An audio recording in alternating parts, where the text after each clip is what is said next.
Então abra sua Bíblia, por favor, em Gálatas, no capítulo 5. Nós vamos ler inicialmente os versículos 16 e 17. Gálatas, capítulo 5, versículos 16 e 17. O texto sagrado diz assim: digo, porém, o seguinte: vivam no Espírito, e vocês jamais satisfarão os desejos da carne. Porque a carne luta contra o Espírito, e o Espírito luta contra a carne, porque são opostos entre si, para que vocês não façam o que querem. Eu quero, a partir desse texto, em primeiro lugar, apresentar ou recapitular um princípio importante, eu diria fundamental, do entendimento da vida cristã. Só depois de fazer isso, talvez eu tome uma introdução maior do que o necessário, eu quero relacionar isso com algumas práticas da vida cristã e que ao longo dos séculos da nossa era cristã têm se mostrado presentes na vida de homens e mulheres piedosos que têm servido a Deus. Eu quero fazer uma relação entre as duas coisas. Mas primeiro vamos começar pelo fundamento. O apóstolo Paulo está escrevendo a crentes. Não caberia a frase, vivam no Espírito e jamais satisfarão as concupiscências da carne, se ele não estivesse falando a cristãos nascidos de novo. Em primeiro lugar, porque aquele que não nasceu de novo, nas palavras do próprio Jesus, em João 14, não pode receber o Espírito Santo. E segundo, porque a Bíblia os apresenta como filhos da desobediência. Ainda são escravos do pecado. Não teriam, a capacidade de agir de forma diferente. Então, ele entra com a próxima afirmação, porque a carne luta contra o Espírito e o Espírito luta contra a carne. Ele não apenas fala da guerra, da briga contínua que existe entre os dois, mas ele diz, eles são opostos entre si, para que vocês não façam aquilo que querem. E aqui nós precisamos entender que o apóstolo está falando de naturezas. Ele escreve, a gente nasceu de novo, que não apenas tem o Espírito Santo habitando dentro de si, mas que como fruto do novo nascimento, da obra da regeneração, eles receberam uma nova natureza. 2 de Pedro, capítulo 1, verso 4, diz a fim de que vos torneis participantes da natureza divina. A obra da regeneração não apenas envolve perdão de pecados já cometidos, além da justificação, o crente é feito justo como se nunca houvesse pecado, ele recebe uma nova natureza, a natureza divina. Portanto, eu quero que quando você olhar para essa frase aqui, o Espírito milita contra a carne contra o Espírito, apesar de, na maioria das traduções das Bíblias, esse Espírito está com E maiúsculo, como uma alusão à pessoa do Espírito Santo, eu particularmente não creio que Paulo está falando do Espírito Santo. Se fosse o Espírito Santo brigando contra a carne jamais o venceria. Ele é o Deus onipotente. A palavra Espírito, pneuma no grego, ela é a mesma quando fala do Espírito de Deus, quando fala do Espírito humano, quando fala de um Espírito maligno. Normalmente nós conseguimos discernir a que se aplica, ou por conta de um adjetivo, o Espírito do homem, o Espírito de Deus, Espírito maligno, ou quando o contexto sugere isso. Alguém resolveu acreditar, enquanto traduzia, que era uma referência ao Espírito Santo. Eu, particularmente, acredito, dentro do contexto das epístolas de Romanos e Gálatas, é um padrão. Paulo fala do Espírito como se referindo à nova natureza, obviamente regenerada e recebida por obra do Espírito Santo em nós.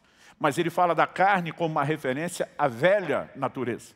O que nós temos aqui é um confronto de naturezas. Todo crente precisa entender que o novo nascimento comunicou a natureza de Deus. Isso é fato inquestionável. No entanto, muita gente carrega uma fantasia. Qual é a fantasia que a Bíblia não ensina? Que se ele recebeu uma nova natureza, a velha foi embora quando a nova entrou. E isso a gente não precisa de muito tempo na prática para descobrir que não é verdade. Eu ouvi muitos anos atrás uma frase interessante, alguém que diz que gasolina de crente também pega fogo.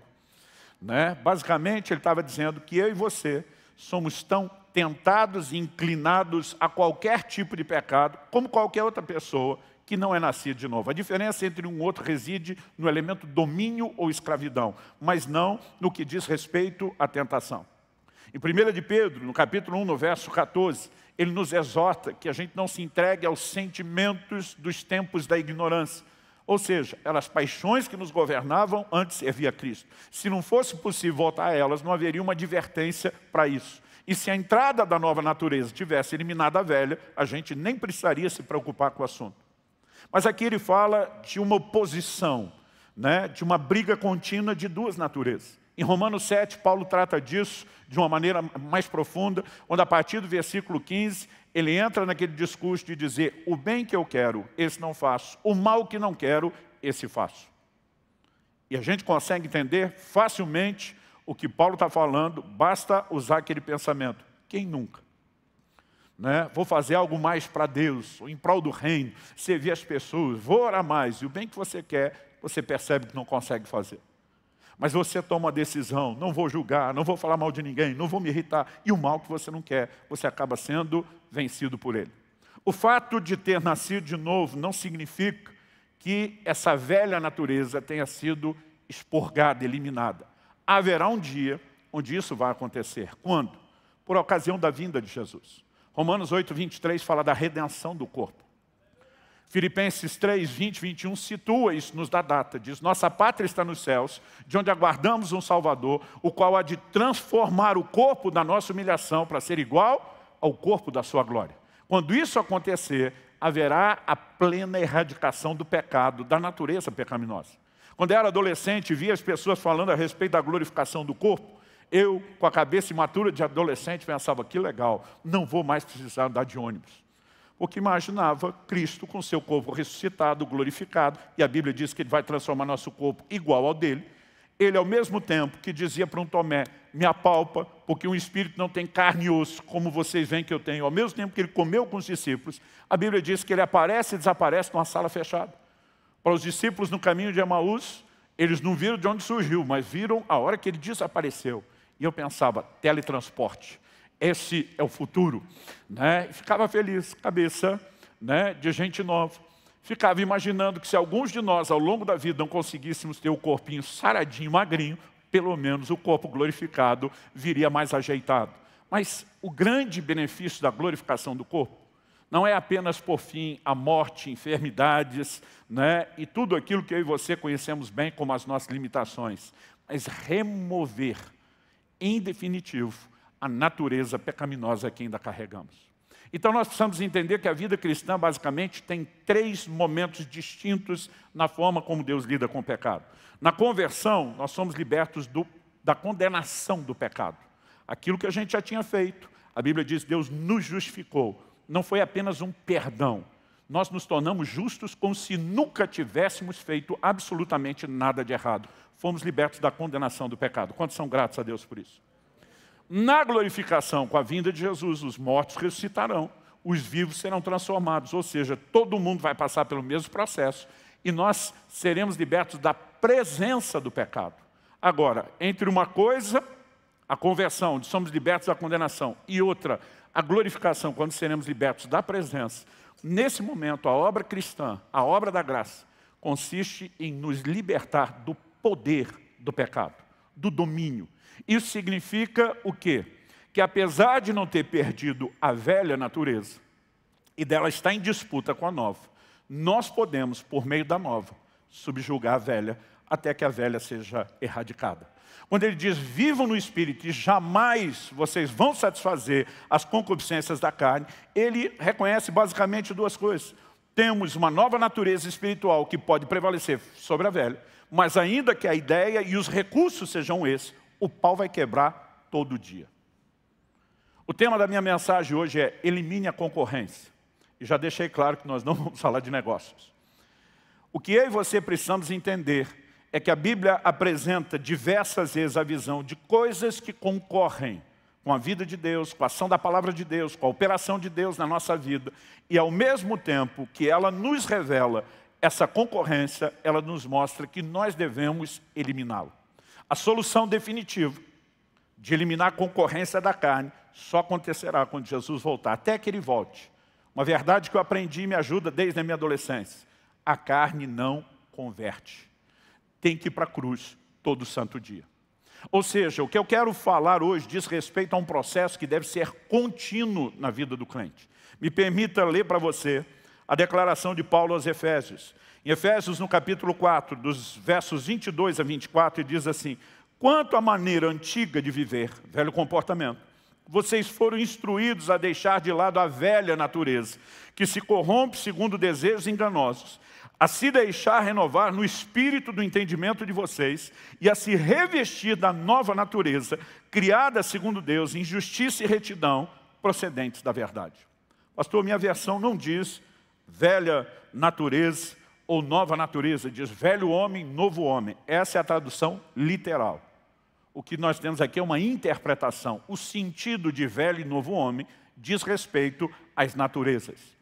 Ora, se a velha natureza tivesse desaparecido automaticamente, não haveria uma ordem para que a gente se livre dela. O texto fala de despir, como se fosse uma roupa, a velha natureza, e revestir da nova. Então, eu e você, como cristãos, precisamos entender que mais do que ter sido perdoados, nós precisamos de um ato contínuo de nos livrar do comportamento antigo, governado pela velha natureza, e assumir um novo comportamento, influenciado pela nova natureza. Quem está entendendo, diga amém. Agora, o que eu e você precisamos entender, e a razão pela qual estou dando como tema da mensagem o elimine a concorrência, é porque é nossa responsabilidade fazer algo a respeito dessa guerra. Paulo não apresenta a sua visão de que carne e espírito estão em guerra. Ele diz para mim e para você, viva no espírito. Outras traduções que apresentam a literalidade diz, andai no espírito e jamais vocês vão satisfazer as concupiscências da carne.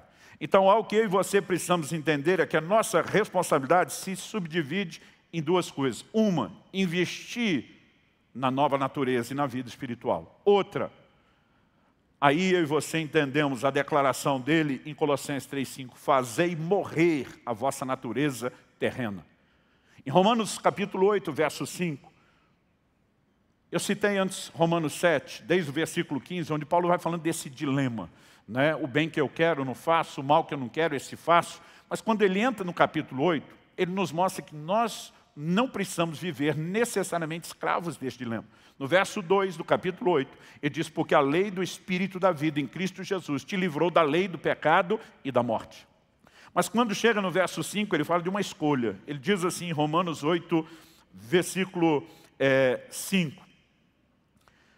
Os que vivem segundo a carne se inclinam para as coisas da carne, mas os que vivem segundo o Espírito se inclinam para as coisas do Espírito. Ou seja, quando falamos da briga dessas duas naturezas, a quem eu e você mais nos inclinamos é o ambiente onde nós viveremos, onde seremos governados. Então, eu falei que a minha introdução seria recapitular um fundamento. Isso é um fundamento da vida cristã. Aliás, me permite um pouquinho além. Na primeira carta de Paulo aos Coríntios, no capítulo 3, se você for rápido de endereço, eu gostaria que você abrisse lá comigo. Paulo faz uma distinção, ele divide a cristandade, ou, falando a linguagem mais atual, a crentaiada, em basicamente dois grupos. Nessa divisão ele diz o seguinte, 1 Coríntios 3, ele diz, eu, porém, irmãos, não pude falar a vocês como a pessoas espirituais.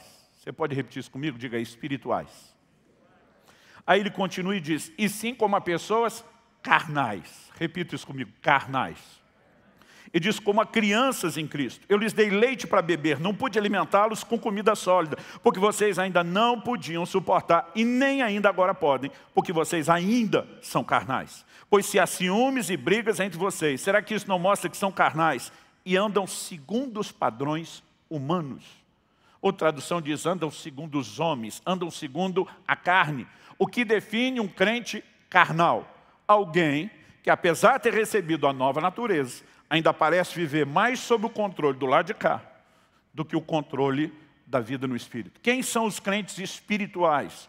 Os que têm se deixado governar pela nova natureza. Espiritualidade não é medida necessariamente pelo comportamento. Jesus, em Mateus 6, no Sermão do Monte, fala de pessoas que estavam dando esmolas, que estavam orando, que estavam jejuando, mas ele mostra que as motivações, apesar da prática externa, sustentar ou aparentar espiritualidade, ele mostra que as motivações com que faziam isso, apenas ser visto pelos homens, era o governo do lado de cá, da natureza carnal. Então, espiritualidade não tem necessariamente a ver com a prática. Um crente espiritual, obviamente, vai demonstrar isso na sua conduta, mas alguém pode simular conduta sem ser espiritual. Então, o importante que eu e você precisamos reconhecer, Quando ele fala como a pessoas carnais, crianças em Cristo, quando alguém nasceu de novo, ele ainda não sabe o que é viver só na dimensão da nova natureza. Ele está começando não só a se libertar, né, de padrões errados de pensamento pela instrução da palavra, ele está começando a descobrir quem ele é em Cristo. É natural que um crente, nascido de novo, ainda demonstre comportamentos de carnalidade. Paulo fala alguns deles. Né? Ele fala, por exemplo, aqui, sobre ciúmes, briga entre eles, tudo indício de carnalidade. Mas ele diz, enquanto alguém é criança, você entende que até o que está sendo ensinado, não adianta dar alimento, né, sólido, comida pesada, você não dá feijoada para a criança. Ele diz, o problema é que vocês ainda são carnais, tipo, o tempo está passando e vocês não estão crescendo. Porque, embora ninguém cresça sem tempo, só o tempo não é garantia do crescimento de ninguém. Nós precisamos entender nossa responsabilidade em corresponder com Deus, para sair da categoria crente carnal e avançar para a categoria crente espiritual. Porque, enquanto estamos andando segundo a carne, não viveremos a plenitude daquilo que Deus tem para nós. Quem está entendendo, diga amém. Então, basicamente, quando a gente tem esse conceito, eu quero te ajudar a entender como, não adianta apenas saber que a gente tem que sair dessa dimensão da carne e viver nessa vida no Espírito. Mas a pergunta a ser feita é, como podemos deixar de ser um crente carnal e nos tornarmos crente, o tipo de crente que se classifica como espiritual? Obviamente não dá para esgotar o assunto numa mensagem. Mas quando o Espírito Santo falou comigo para desenvolver o tema, ele me deu uma direção muito específica, que era relacionar esse fundamento da doutrina bíblica que eu recapitulei com vocês agora, com práticas que ele espera dos seus discípulos.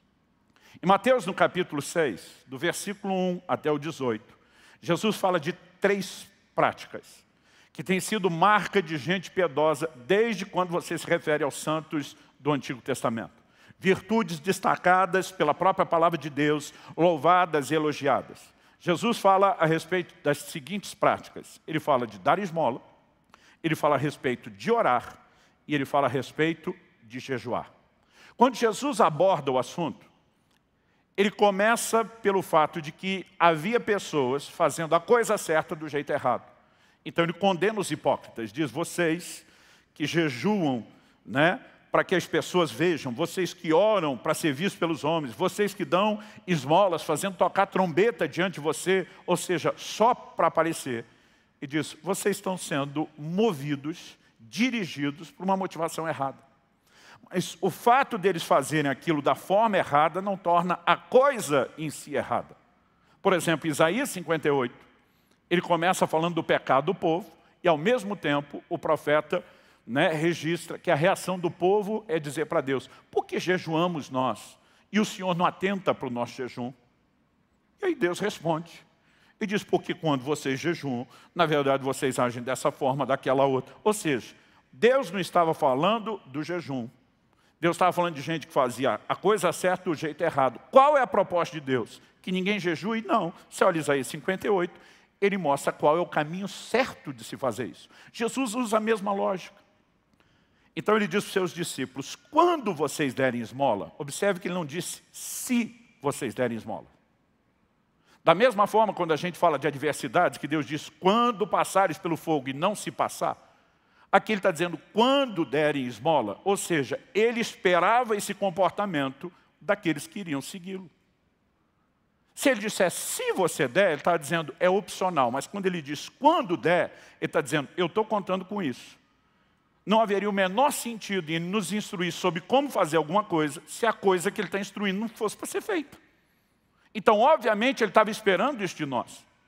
Assim como ele diz, quando orardes, não se orardes. Assim como quando ele chega no jejum e diz, quando jejuardes. Ele não diz se você quiser fazer isso.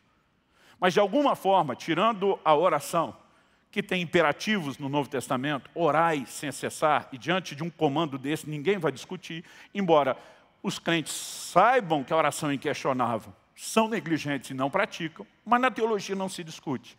A igreja, principalmente dos tempos modernos, começou a relativizar a ordem de dar esmolas e a ordem de jejuar, como se não fossem práticas da nova aliança, ou como se não fossem coisas importantes.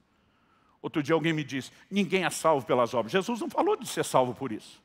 Aliás, em Efésios 2, nos versículos 8 e 9, quando a Bíblia diz, pela graça sois salvos, mediante a fé, isso não vem das obras. Na sequência, no verso 10, ele diz, pois somos feitura dele, criado em Cristo Jesus para as boas obras. Ou seja, nós não somos salvos pelas, mas fomos salvos para as boas obras. Dá para entender a diferença?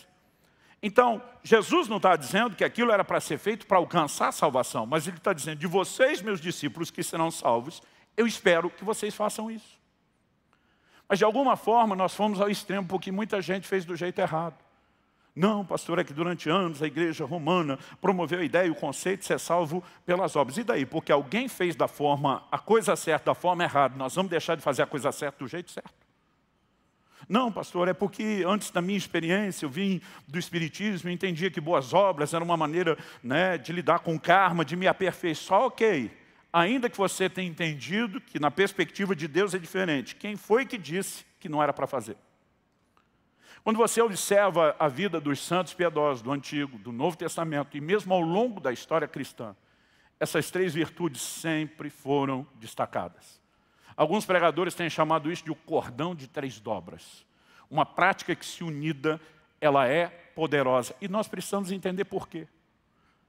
Aliás, ao longo do tempo, os cristãos formaram o hábito de misturar essas 3 coisas. Por exemplo, num dia de jejum, eles não apenas dedicavam o tempo que não iam preparar a comida e comer à oração, mas normalmente eles abriam mão daquele alimento que comeriam e decidiram não comer e usavam aquilo para alimentar os pobres e os famintos. Eles conseguiam unir jejum, oração e esmola num único ato. Agora, eu e você precisamos entender a maneira de lidar com isso que Jesus claramente disse esperar de nós. E nós precisamos entender qual a relação entre essas práticas e a necessidade de sairmos daquele lugar onde a velha natureza domina para entrarmos na nova. Todas essas experiências, em Mateus 6, Jesus diz, quem faz só para ser visto pelos homens, já ganhou sua recompensa, conseguiu o que queria. Mas ele disse, se você fizer no secreto, não para se promover, mas para Deus, ele diz, o Pai que vem secreto te dará a sua recompensa. Então Jesus está dizendo que são práticas que têm recompensa. Por ele mencionar que vai ter recompensa, alguns imaginam que isso é uma espécie de moeda de troca. Que Deus está dizendo, então, toma lá, dá cá. A verdade é que há muitas outras condutas que vão nos levar a experimentar a bênção. Mas nós precisamos entender isso não como moeda de troca, e sim como um princípio que eu vou explicar melhor ao final, chamado semeadura e ceifa. Na verdade, o que nos faz ter a recompensa, não é porque quando Deus olha uma dessas 3 condutas e diz, uau, tu é um crente decente, vou te promover e te recompensar, então ele nos leva ao patamar de crentes espirituais. Não.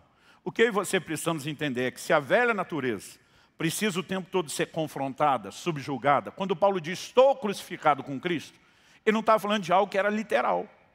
Ele está falando que o tempo todo nós precisamos fazer com que essa velha natureza morra. Em 1 Coríntios, no capítulo 9, no versículo 27, Paulo diz, eu esmurro o meu corpo, eu reduzo a escravidão, para que depois de ter pregado, eu não venha a ser desqualificado. A frase esmurro o meu corpo levou a igreja romana, ao longo dos séculos, a instituir uma prática chamada autoflagelo, ou flagelação, autoflagelação. A maioria de nós não vivenciou isso de perto, mas deve ter visto no mínimo um filme, gente que tirava suas vestes, pegava um chicote, batia nas costas. Mas a pergunta é, Paulo mandou golpear o corpo de forma literal? Não creio. Até porque se a primeira parte do versículo é literal, a segunda também tem que ser. Diz o reduz à escravidão. Nunca vi ninguém andando por aí com a corrente amarrada no pescoço.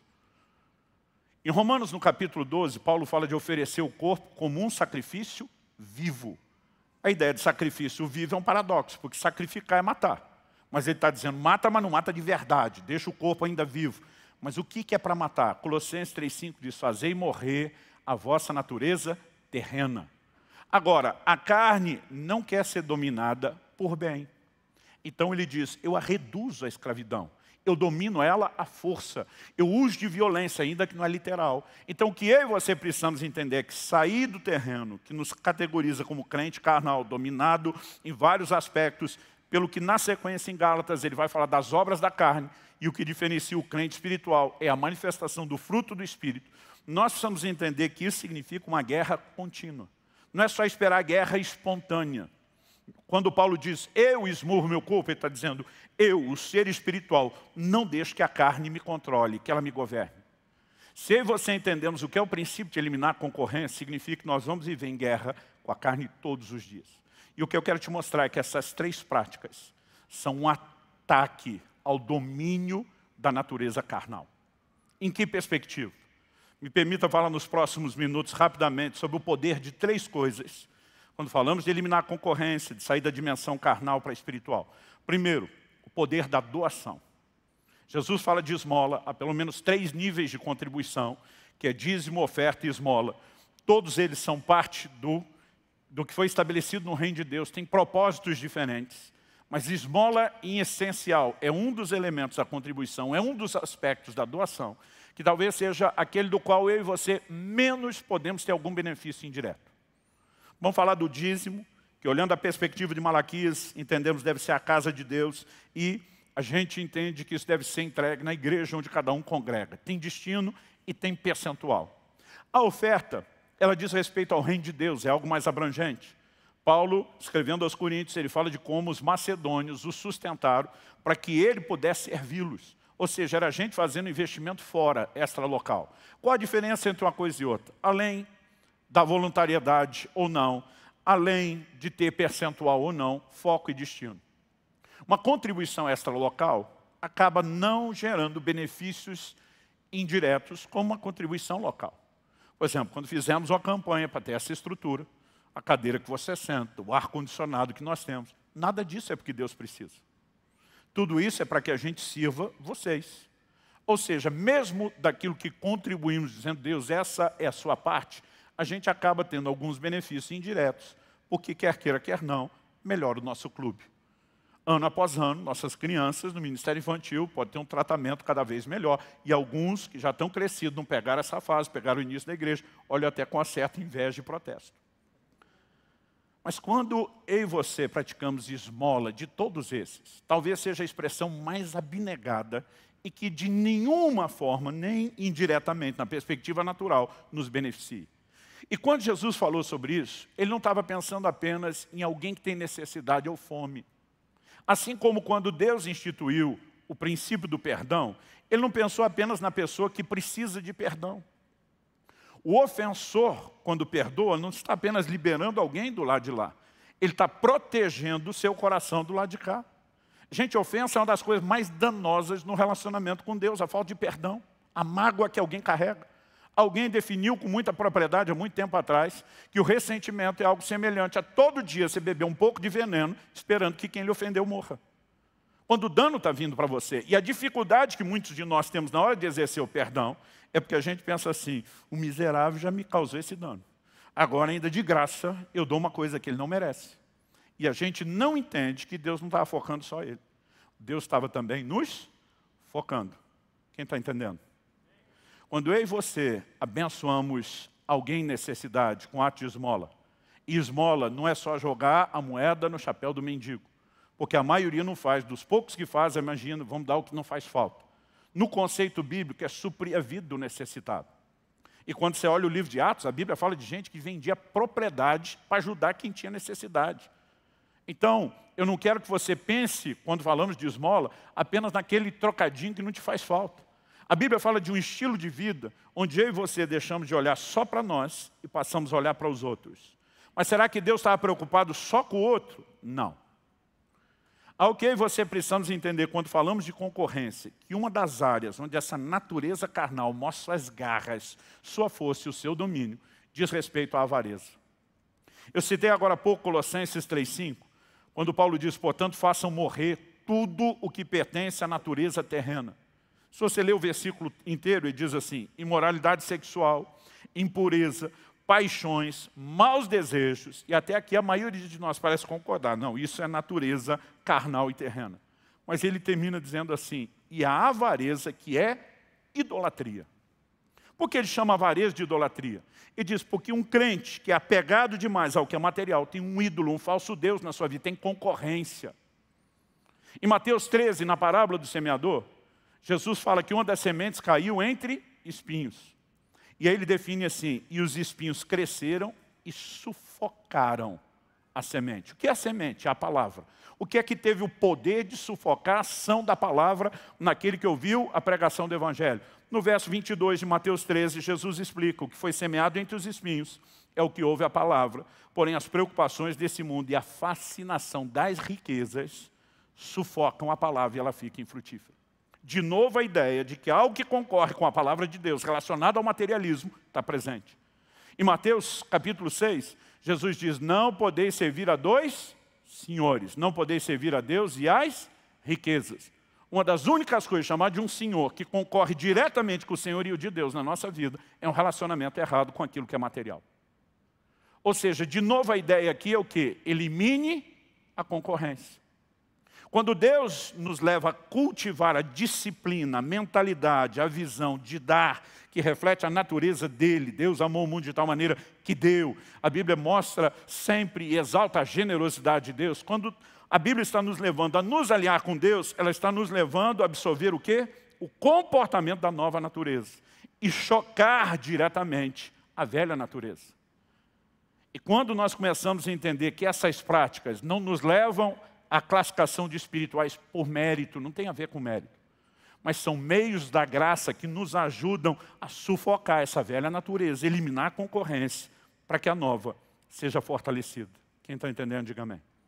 Portanto, quando a gente enxerga esse quadro, e é lógico que não é apenas o que fazemos, é o coração com que fazemos.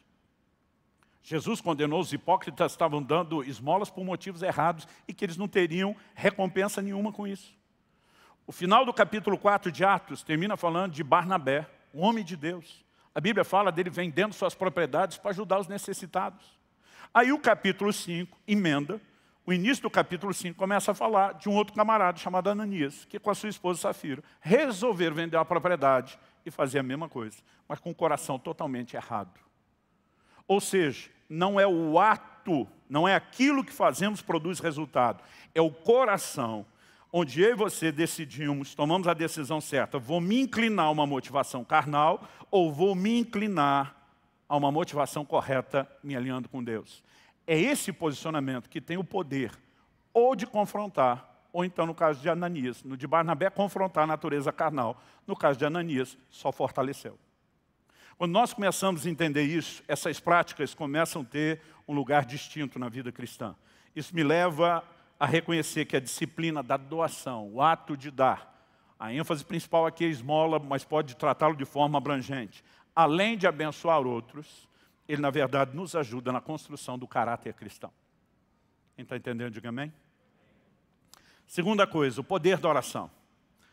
Em Mateus, no capítulo 26, nos versículos 40 e 41, Jesus está no jardim do Getsêmani e o texto diz assim, voltando-se para os discípulos, achou-os dormindo e disse a Pedro, então nem uma hora vocês puderam vigiar comigo? Vigiem e orem para que não caiam em tentação. O espírito, na verdade, está pronto, mas a carne é fraca. Em primeiro lugar, eu e você precisamos entender o que está acontecendo. Jesus está num dos momentos mais angustiantes da sua existência. A hora da cruz está chegando. Uma agonia sem precedentes começa a afligir a sua alma. Jesus está em batalha. Lembre-se que a Bíblia está falando de um Deus que esvaziou-se e se tornou homem. O comportamento agora de Jesus é como homem. Quando ele foi tentado no deserto, não foi tentado como Deus, foi como homem. Nesse momento, diante do que lhe aguarda, Jesus faz uma proposta para o Pai. Se tiver um plano B, se for possível passar de mim o cálice fala de sofrimento, Hebreus 5, dos versos 7 a 9, nos explica que ele levantou o clamor com lágrimas a quem o podia livrar da morte. O pedido era para ser livre da morte.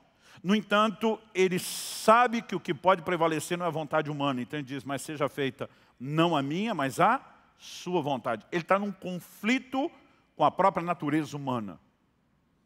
E ele pediu aos seus discípulos que estivessem, dos 12, ele chamou 3 para mais perto, Pedro, Tiago e João. Ele pede ajuda, ele pede apoio. Mas quando ele volta, os abençoados estavam dormindo. na hora que ele mais precisava de ajuda. Jesus olha para Pedro e diz, nem uma hora vocês puderam vigiar comigo. Quando era adolescente, li um livro que tinha esse título, uma pergunta, nem uma hora. E trabalhava a ideia de que a gente deveria se programar para ter pelo menos uma hora de oração por dia. Que o Senhor continua perguntando aos seus discípulos, nem uma hora vocês puderam velar comigo. Mas vamos voltar para o assunto do que Jesus falou. E diz, vigiem e orem para que não entrem em tentação. O que é a esfera da tentação? É o lugar onde a carne tenta mostrar a sua força e as suas garras. Um dos remédios, Jesus diz, é oração. Por que a oração, de alguma forma, se torna? É só olhar o que Jesus estava praticando. Está sendo tentado a desviar do projeto da cruz. Ele leva o assunto para a oração. E é nesse terreno que ele ganha a batalha e a vontade de Deus prevalece. Então ele vira para os discípulos e fala o que ele entendia e praticava. Vigiai e orai para que não entreis em tentação. E aí ele dispara uma frase que vem sendo mal entendida desde os primeiros séculos da igreja. Muitos pais da igreja já começaram, obviamente, não com essa intenção, a tirá-la do contexto. Jesus diz, o espírito, na verdade, está pronto, mas a carne é fraca. Do que Jesus está falando? Jesus está falando de um grupo que dormiu. Eles não foram lá pensando, hoje é o dia de trollar Jesus, quando ele pedir algo importante, a gente vai dizer não. Eles simplesmente foram vencidos pelo sono. Aliás, um dos evangelhos usa essa expressão, que eles foram vencidos pelo sono. Eles não queriam dormir, mas o sono falou mais alto. Quando Jesus diz, o espírito, na verdade, está pronto, ele está dizendo que é essa nova natureza. Eu e você que nascemos de novo, recebemos a natureza de Deus, temos o Espírito de Deus habitando no nosso espírito, precisamos entender algo. Nosso espírito quer Deus.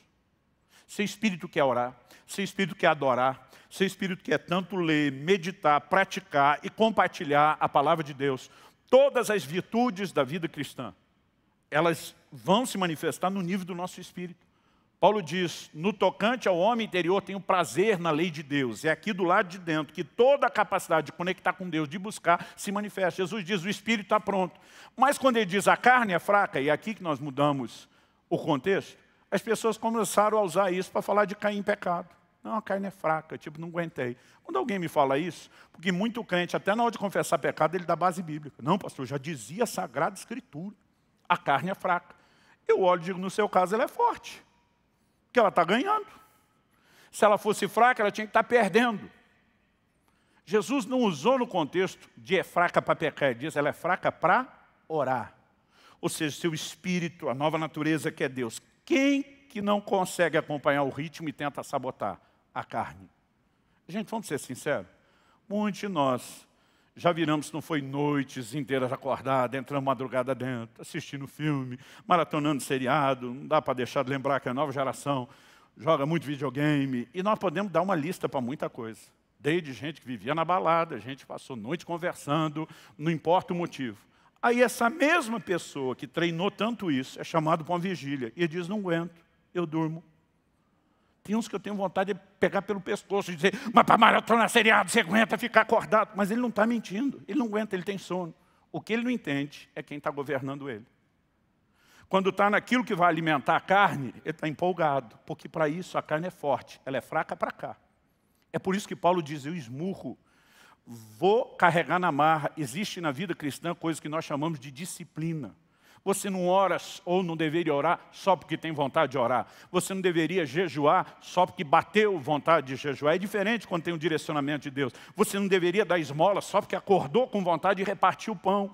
Existem coisas que nós fazemos por disciplina. A gente olha para esse inimigo, para a concorrência e diz, você vai ser eliminado. Eu estou marcando você, eu vou te dar o tombo, eu vou contra você com todas as ferramentas. Quem está entendendo? Agora, o que é que a oração tem a ver com isso?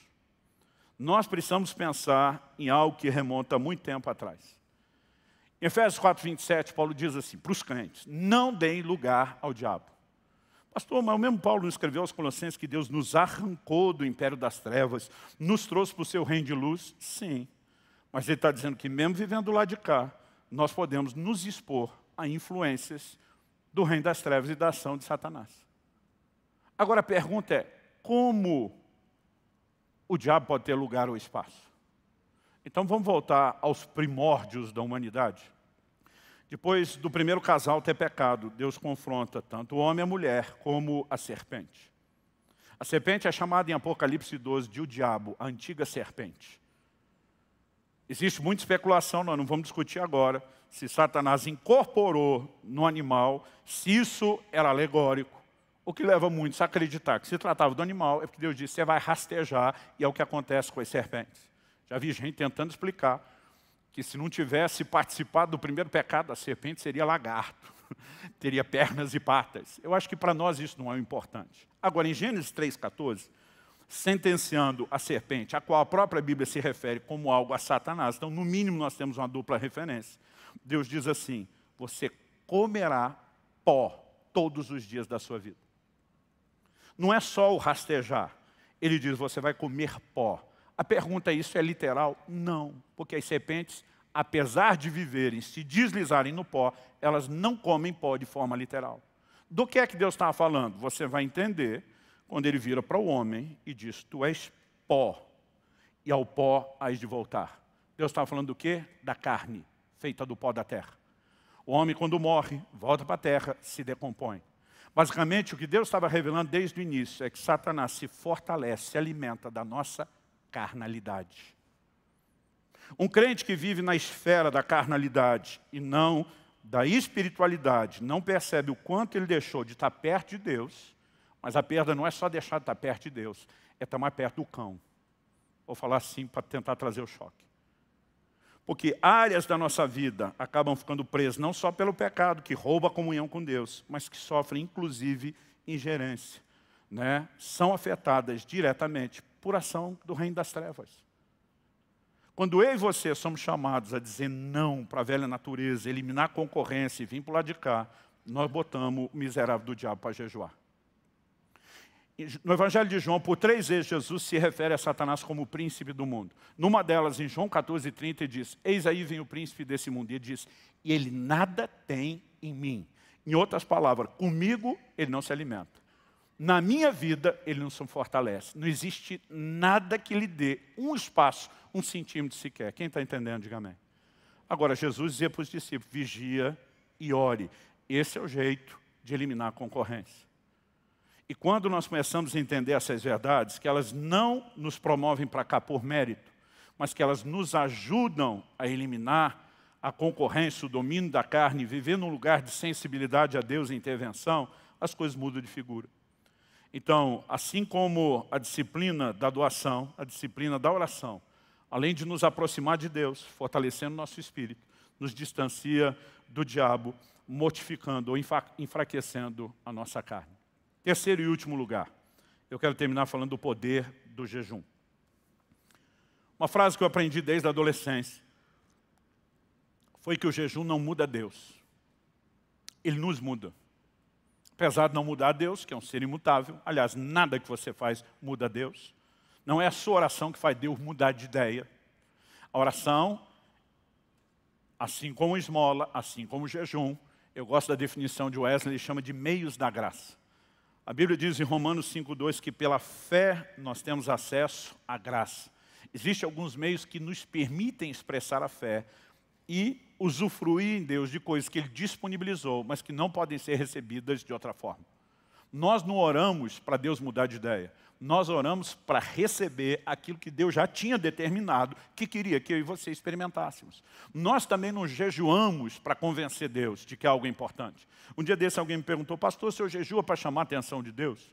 Falei, meu querido, a maior parte da minha vida eu tenho jejuado que Deus chamou minha atenção. Há uma fome por Ele. Aliás, esse é um assunto que eu vou abordar em outro momento aqui, uma mensagem intitulada, fome de quê? Eu falei, todos nós somos amados de Deus. Deus está de olho em cada um de nós. A Bíblia diz que os seus olhos estão atentos, seus ouvidos estão atentos às nossas súplicas. Eu não jejuo para chamar a atenção de Deus. Eu jejuo para romper limitações que me afastam dEle. Daqui a pouco eu vou falar do impacto do jejum na nossa fé. Mas, em primeiro lugar, nós precisamos entender essa ordem do domínio próprio. Quando Caim estava para pecar, o Senhor advertiu ele, diz, o pecado jaz à tua porta e o seu desejo será contra ti. O Senhor diz para ele, mas a ti cumpre dominá-lo. Domínio próprio aparece desde o início da Bíblia. Quando Paulo fala de esmurrar o corpo, reduzir a escravidão, simbolicamente, domínio próprio. Quando ele fala de oferecer o corpo como sacrifício vivo, domínio próprio. E nós precisamos entender que quando a Bíblia fala a respeito de jejum, ela está falando de uma ferramenta que empodera, que fortalece, que nos conscientiza do domínio próprio. O apetite, nós falamos que a avareza é uma das áreas onde a carne mostra a sua garra, mas o apetite talvez seja o mais básico de todos os instintos humanos. A Bíblia vai falar de gente que em período de fome não hesitava em comer as crianças que morriam. Agora, quando nós estamos falando de fome, é diferente da vontade de comer. Daqui a pouco também vou explorar esse elemento que nós precisamos entender isso em relação ao jejum. É quando a crise já se estabeleceu, a missão está presente, espalhada, e tem gente morrendo de fome. É um outro nível. Mas eu quero só chamar a sua atenção que é um dos mais básicos instintos. Aliás, pensa numa área que tem muito pecado associado. Lá no Éden, o primeiro pecado está relacionado com comida. Embora houvesse uma proposta além da comida, o diabo sabia exatamente aonde esconder a proposta dele. Quando você olha para Esaú, vendeu o seu direito de primogenitura por um prato de comida. Quando a Bíblia fala dos israelitas que começam a murmurar, que saíram do Egito, a reclamação deles é saudade da comida do Egito. E quando você começa a observar na Bíblia, a lista vai longe. Quando Jesus jejua durante 40 dias, a primeira tentação de Satanás, se tu és o Filho de Deus, transforma essas pedras em pão ou em pães. A Bíblia diz que essa tentação vem no momento que Jesus teve fome. Então vamos explicar agora a fome. A fome que Jesus teve no final de 40 dias não é a fome que você tem quando atrasou o almoço. Aquilo, além de mexer com o seu hábito e os seus horários alimentares, é o seu corpo denunciando que o carboidrato da última refeição que gerou energia já está desaparecendo. Mas apesar de um certo incômodo, o seu corpo, muito sabiamente criado por Deus, reserva, na forma de glicogênio, gordura no fígado. Ele vai te dar mais horas extras. Agora, se você faz um jejum e passou de um dia, essa reserva do fígado vai acabar, mas o corpo faz com que você migre para buscar energia nas suas reservas de gordura. Isso é chamado pelos médicos, pela biologia, de cetose. Quando você fica alguns dias sem comer, tirando o desconforto da desintoxicação, logo você vai passar por um lugar que tem a sensação que não precisa mais de comida. Eu comecei a jejuar na adolescência. Entre os 15 e os 18 anos, eu fui progredindo os jejuns. Eu lembro que aos 18 anos de idade, 19, 20, eu com 7 dias de jejum jogava bola com o pessoal. Ia para o futebol, não queria dizer que estava jejuando, não queria deixar de ter momentos sociais. Vamos junto. Você tem energia.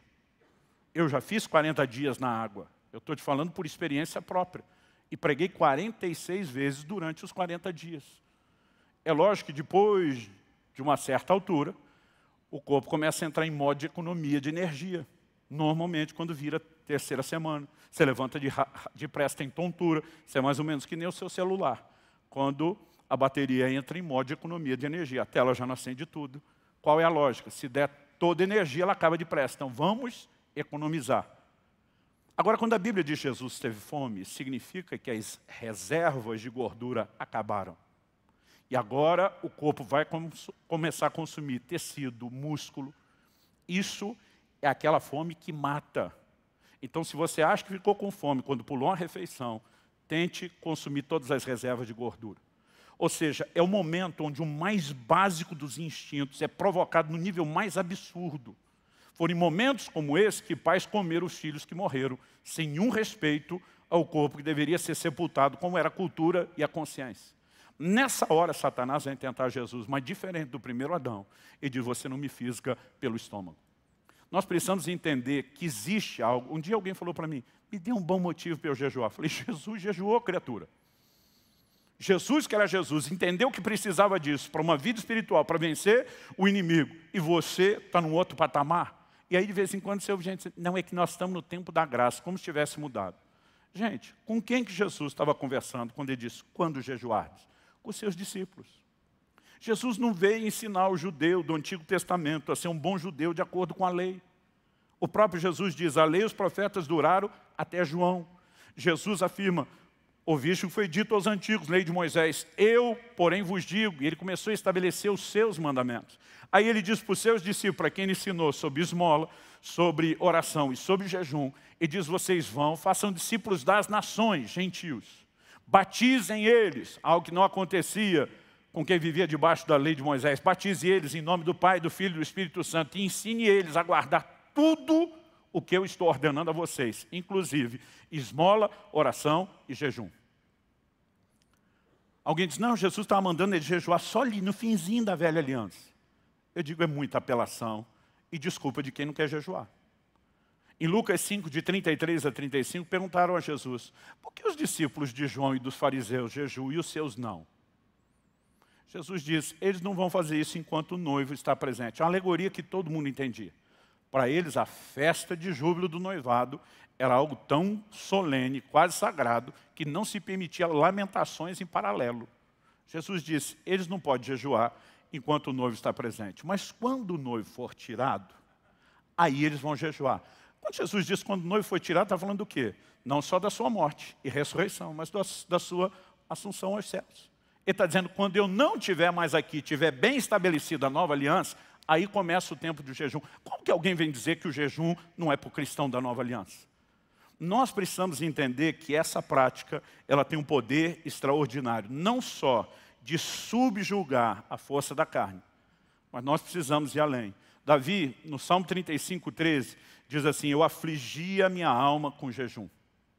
Essa expressão, afligir a alma, é a ordem que Deus deu no dia do Yom Kippur, no Velho Testamento, o dia da expiação. E diz, todo mundo em Israel tinha que afligir a sua alma nesse dia. Você não encontra ali no Pentateuco o verbo jejuar. A expressão é afligir a alma. Na sequência, Deus diz, quem não afligir a alma no dia da expiação, será eliminado no meio do povo. Se afligir a alma fosse só algo sentimental, interior, como é que podia saber quem está fazendo e quem não está? Mas quando você olha ao longo da Escritura, eles praticaram essa ordem como? Jejuando. Quando Paulo, naquele navio que era para ir para Roma, acaba com o naufrágio, levando eles a Malta, menciona o dia do jejum, ele está falando do dia anual, do jejum que era o dia da expiação. Por que eu e você precisamos entender o elemento de afligir a alma? Porque tem muita gente que fala assim, não pastor, eu não jejuo porque eu não me sinto bem. Eu digo, me diz quem é que sente bem.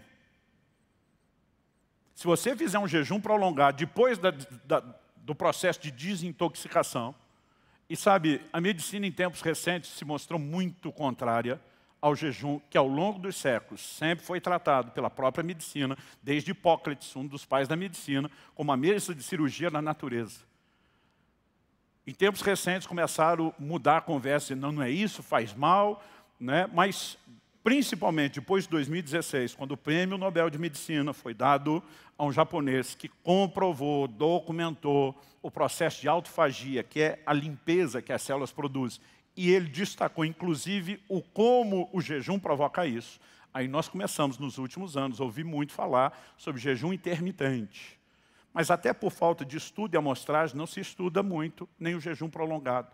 Mas, via de regra, a menos que haja um estado de saúde comprometido, enfermidades crônicas, o jejum tem um poder maior de te fazer bem do que o contrário. Aliás, mais gente morre no mundo pelo excesso de comida do que pela falta dela.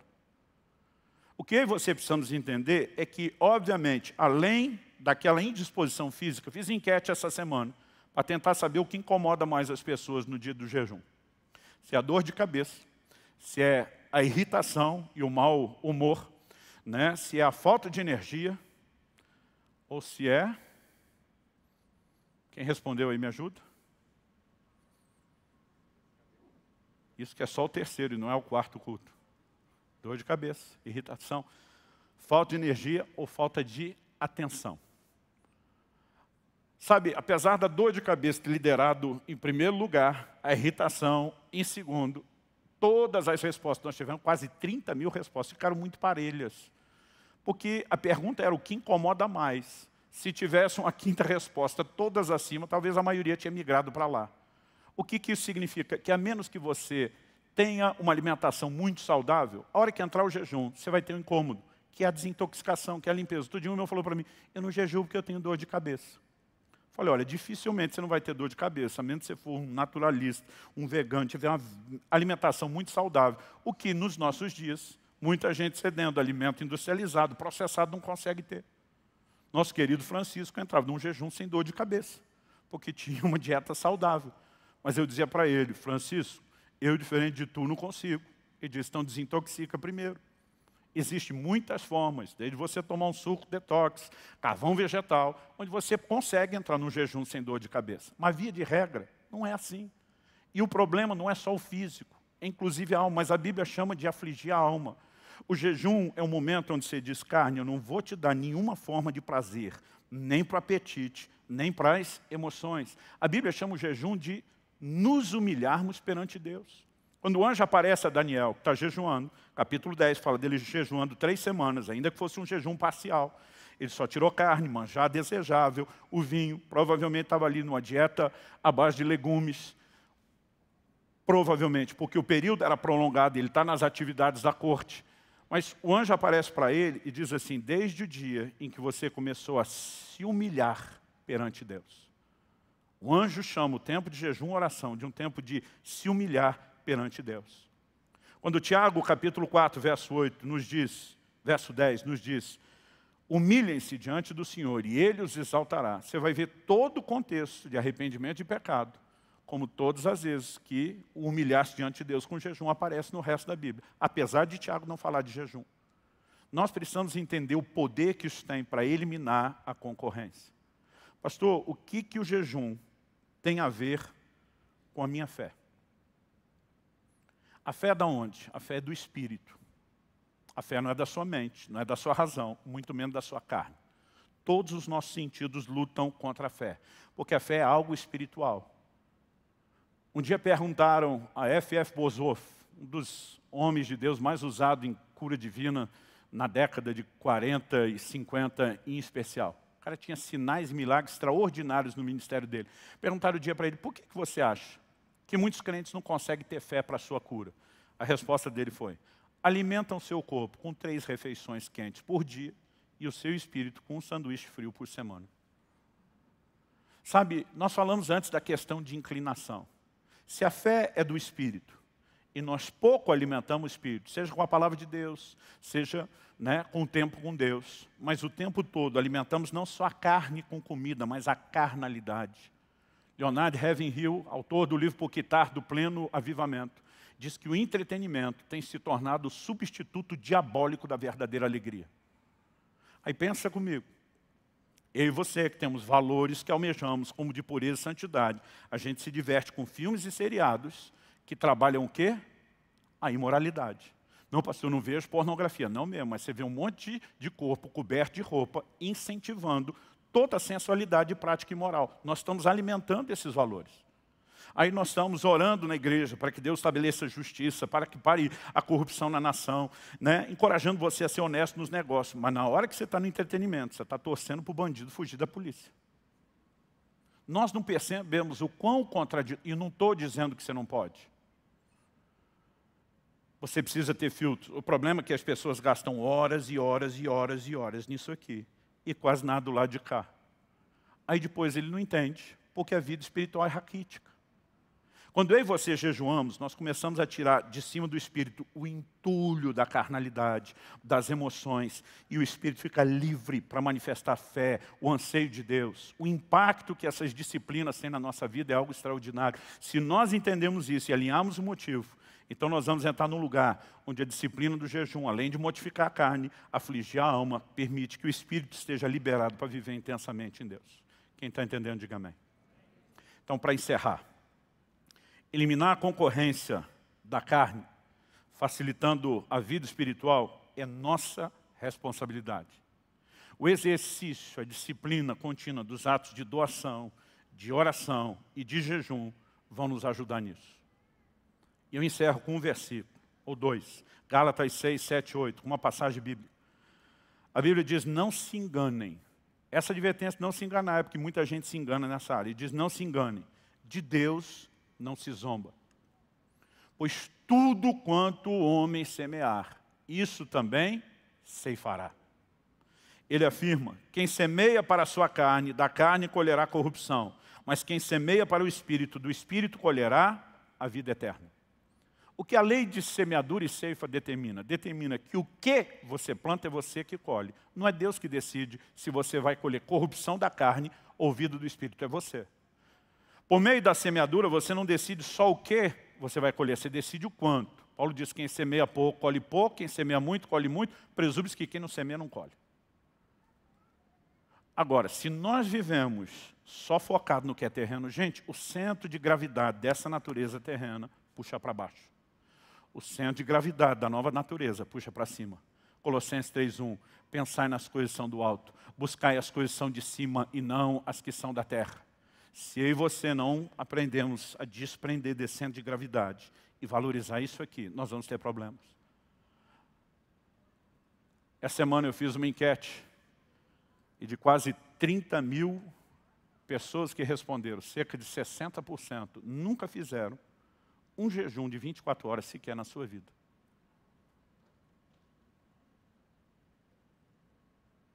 Pastor, o que o senhor considera um jejumzinho decente? Um de 24 horas.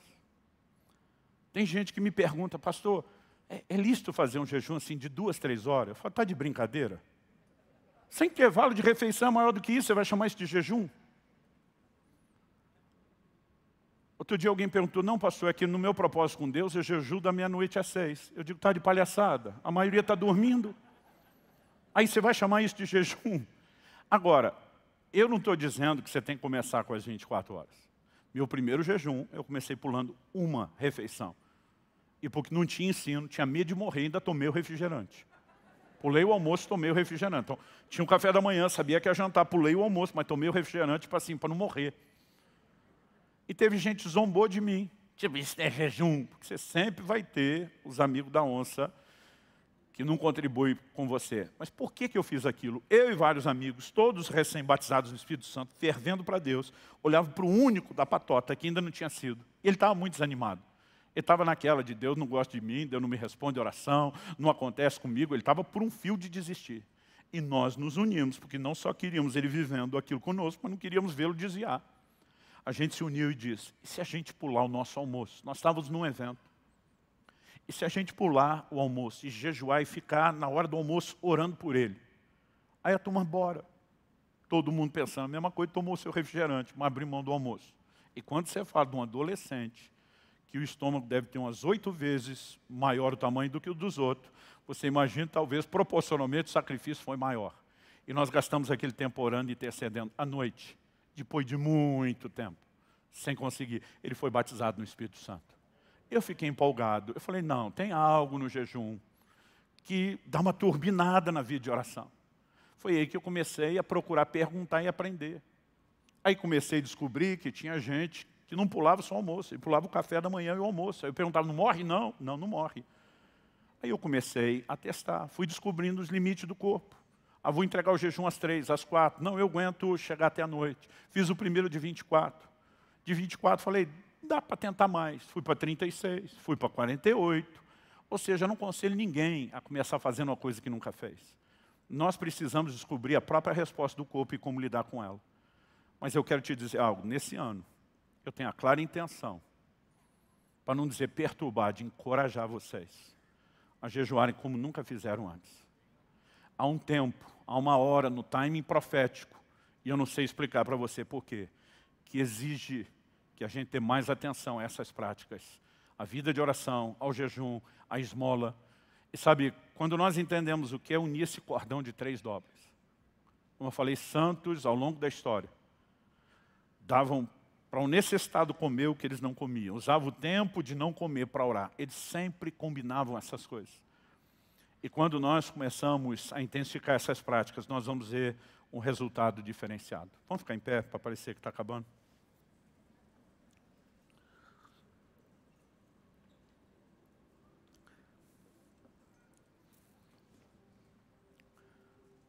Eu gostaria de chamar de forma prática, fazer 2 coisas.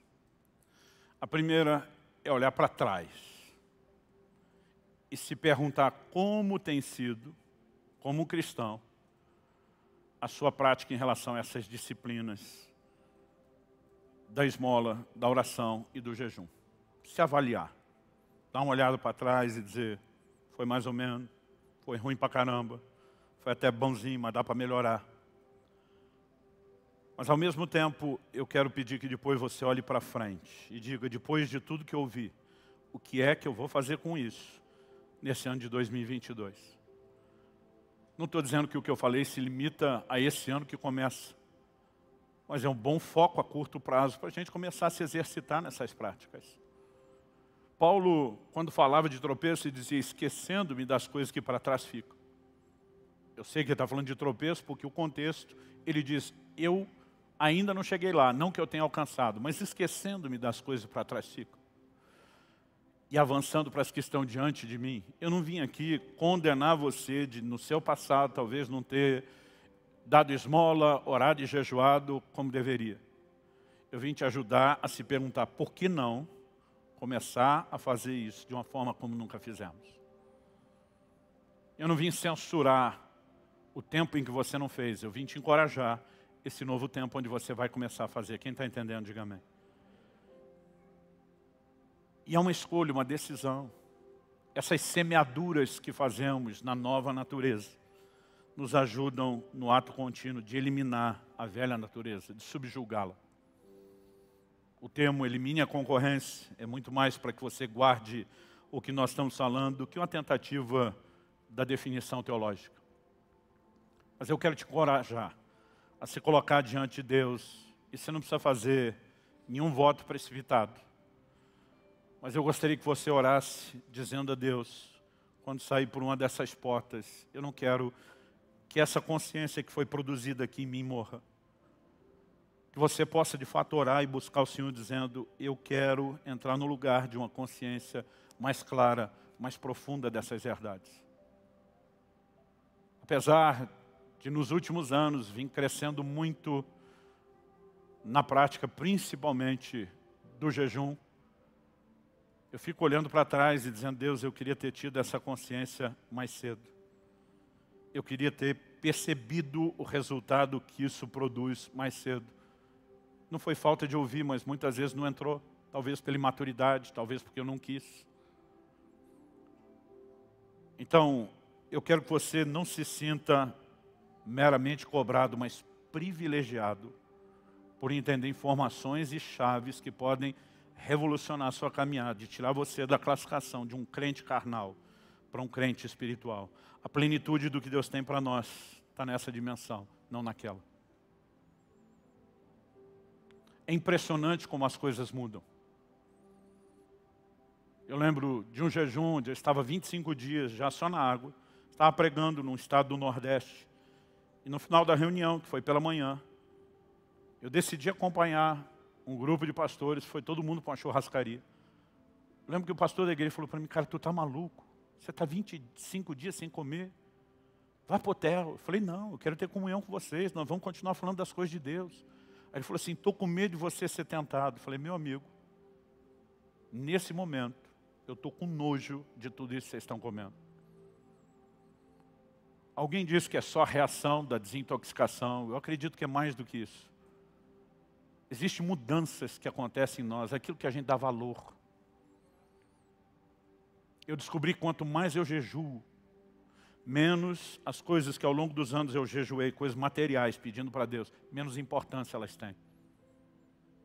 Uma das maiores crises que eu tive no meu primeiro jejum de 40 dias, foi que durante 40 dias ninguém me irritou.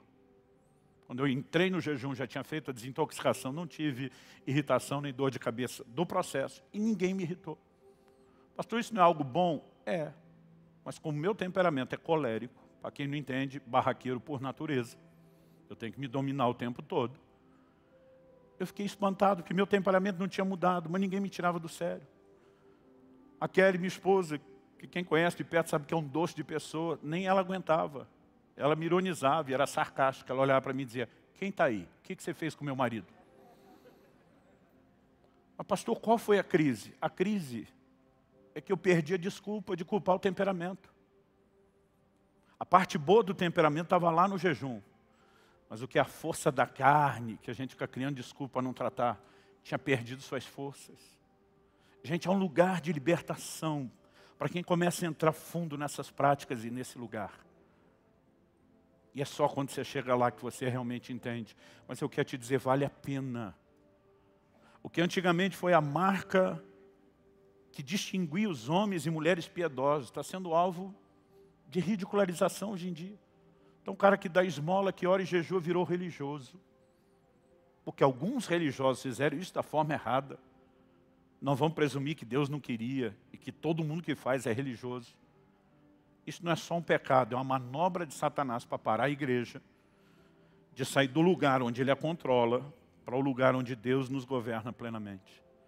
Nós precisamos resgatar essas práticas. Você recebe essa palavra em nome de Jesus. Meu Deus, nós oramos. Nós clamamos por esse lugar de profundidade no Senhor. De fome pelo Senhor. Um lugar de liberdade das garras da carnalidade. Onde Tua presença é percebida e desfrutada em níveis muito mais profundos. Sopra sobre nós. Desperta-nos para um tempo de entrega, de consagração, de crescimento. Somos gratos, ó Deus, pela paciência, bondade e misericórdia que o Senhor manifesta conosco enquanto estamos no estágio da carnalidade. Mas não queremos ser escravos desse estágio.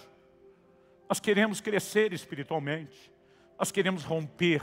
Nós queremos entrar nesse lugar mais profundo. E clamamos graça do Senhor, ajuda e favor para avançar, eliminando a concorrência. Nós oramos em nome do Senhor Jesus. Em nome de Jesus. Amém.